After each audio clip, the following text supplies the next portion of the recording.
Dan saya telah bersetuju dengan Bapak Presiden, menteri-menteri yang berkaitan akan melihat secara dengan lebih detail supaya kita boleh memulakan membuka sempadan negara, kita boleh buka border kita, dan mungkin perangkat awal ini kita mulakan dengan Kuala Lumpur, Jakarta, Kuala Lumpur dan juga Kuala Lumpur, Bali, Kuala Lumpur. Jadi insya-Allah jika dipercepatkan urusan untuk detailnya,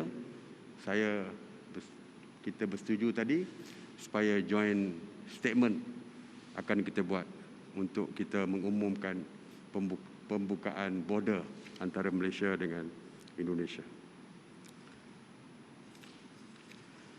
Seterusnya adalah mengenai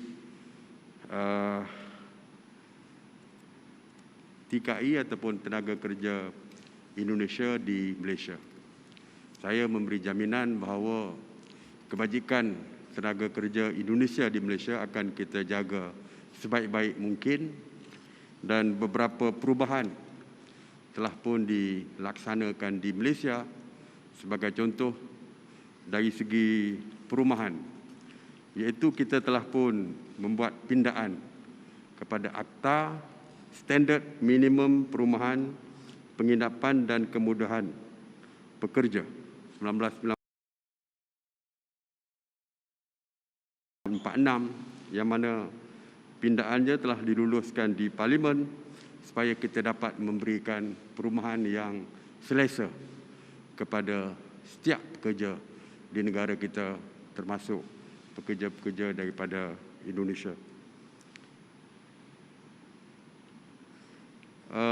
Seterusnya di bawah Kementerian Sumber Manusia ataupun kalau di sini Kementerian Tenaga Kerja Indonesia. Kementerian Sumber Manusia juga telah mewujudkan e-gaji dan juga portal khusus kepada seluruh pekerja di Malaysia, terutamanya yang melibatkan pekerja-pekerja dari luar Malaysia.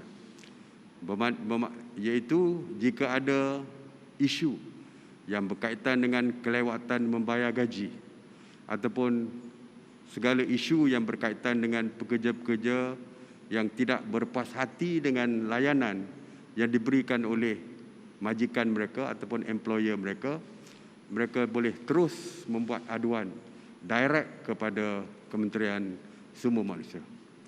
Ini untuk memberikan perlindungan kepada pekerja-pekerja yang mungkin teraniaya dengan soal gaji dan lain-lain perkara yang selama ini tidak dapat mereka membuat aduan kepada sesiapa.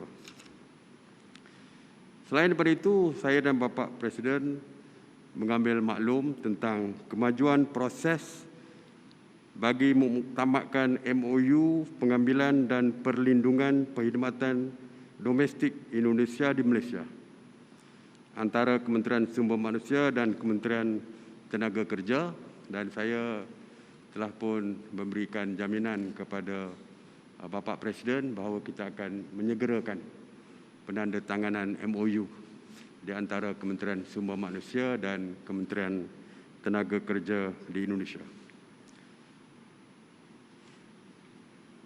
Selepas sewaktu pandemik COVID-19, ramai pekerja-pekerja daripada Indonesia yang telah pun tamat tempoh permit kerja mereka.